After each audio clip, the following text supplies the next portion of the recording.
Dance Arts of Columbia provides fitness fun for everyone from 3 years old to adult. Dance Arts is a good environment where the friendly staff makes you feel comfortable. Dance Arts feels that dance is an art form that you can experience firsthand by learning tap, jazz, modern, musical theater, lyrical, and ballet. Dance Arts urges you to enjoy a sense of accomplishment while getting fit and having fun. For class information, call 875-1569. Dance Arts of Columbia, serving Columbia since 1979. Good morning and welcome to Radio Friends on this Monday, May the 5th. And we got two topics today. First of all, I want to introduce you to Jerry Ricker, Jefferson City Art Club. Good to have you here, Good Jerry. to see you again, Paul. You've been very busy this past weekend, right? This past weekend has been very busy. And then today is a big day. But what happened over the weekend? Jefferson City Art Club every year, annually, has what we call an adults art exhibit at the Capitol Mall Gallery on Missouri Boulevard in Jeff City. Saturday had the reception for the artists.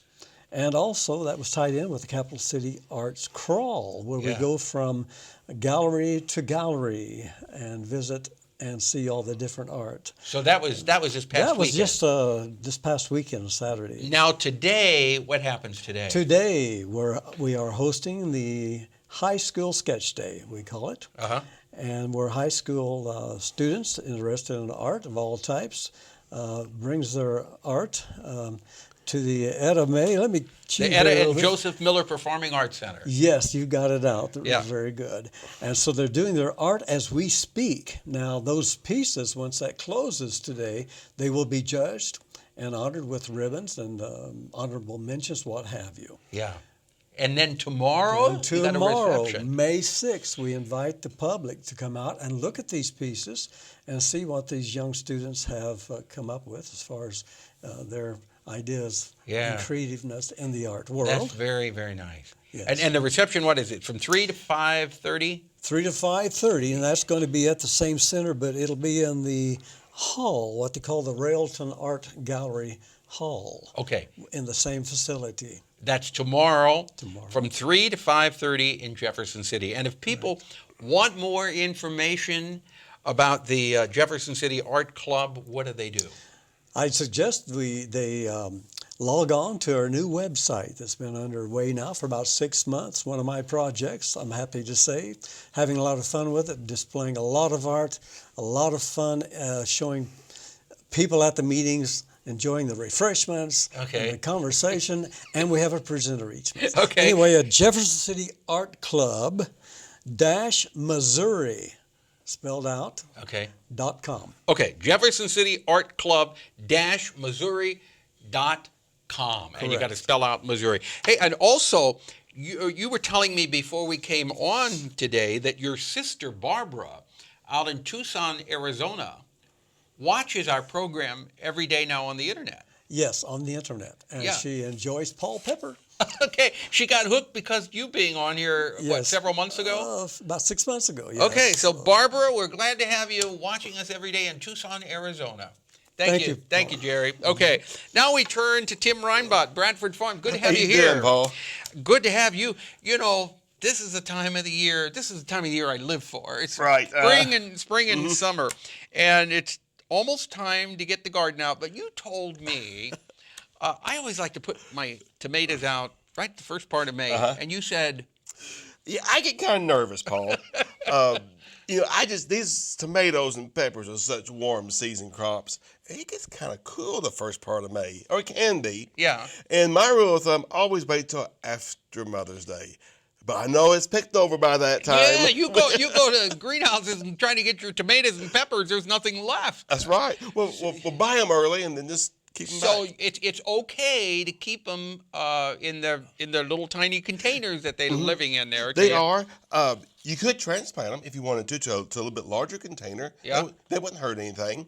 Or if you do, and what we do is that we'll put ours on some semi-shade, afternoon shade, to slow them down a little bit so they don't get so big. And what about getting seeds in the ground for zucchini and cucumbers? You wait there too? Or I do. I really do, because those are very warm season crops. And I just don't I think that if we get too early, we'll be disappointed, and they don't come up well, or they do come up, they grow up so slowly. Yeah. I know it's hard to wait. It's hard It's hard to wait. But you know what you can do, Paul? You could start them in your own little containers. I did that last year. I started them. I bought one of those little mini greenhouses. Yeah. And I started them. I couldn't believe you put that lid on, and in a couple of days, the seeds are germinating. And so you can go, if you want to start your garden now, you can do it in the greenhouse. Wait till after Mother's Day to put them in the ground. That's what I do. I always tell my folks, when I want to plant, talk me out of it. Okay. Because I'm always a little bit too early. Yeah. Also. Now, you brought some beautiful things from Bradford Farms. And Bradford Farms located just a little bit south of Columbia. East and south, Yeah. Off Rangeline Road. Now, if you'd like to see what he brought out, you can go to the internet, go to kbia.org, and click on Radio Friends, and you can watch this segment like Jerry's sister out in Tucson does.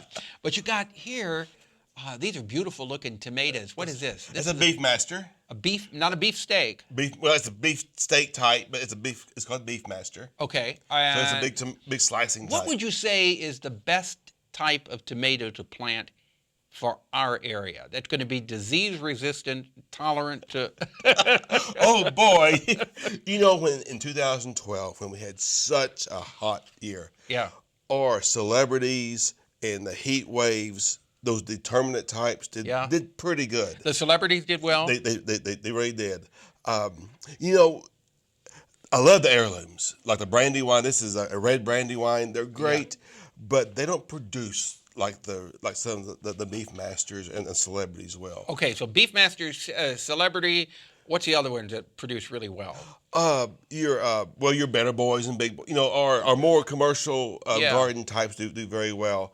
But Heat Wave was one of them that does good. That really, Heat Wave is a tomato? Yes, it's called Heat Wave. It's called Heat Wave. Yeah, and it really takes the heat very well. Okay, and then of course, you know, one good way to keep insects away is to plant flowers in your garden, like zinnias and marigolds. And what am I holding in my hand right Nasturtiums. now? Nasturtiums. And they're good to plant in between what? Oh, our tomatoes and any of our cucumbers. You know, what we do is plant a row of mixed zinnias and marigolds and nasturtiums, mix them all together. And one of the biggest culprits, we're just about out of time, is the cucumber beetle, which attacks the zucchini. Yes. And you told me a couple of years ago to plant Blue Hubbard squash. Blue Hubbard squash, and I did that, and it did help.